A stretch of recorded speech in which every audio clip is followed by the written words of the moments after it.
একের পর এক মহালয়ার আপডেট নিয়ে হাজির হচ্ছি। সত্যি দেবীপক্ষের আগমনে আর বেশি দেরি নেই।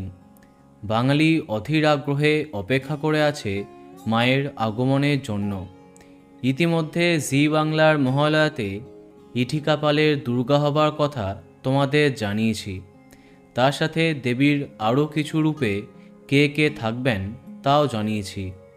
তবে জানা যায়নি এই বছর জি বাংলার মহালয়াতে মহাদেব কে হচ্ছেন এবং কে হচ্ছেন মহিষাসুর। বলা বাহুল্য দুটি চরিত্রেই বিরাট চমক থাকছে।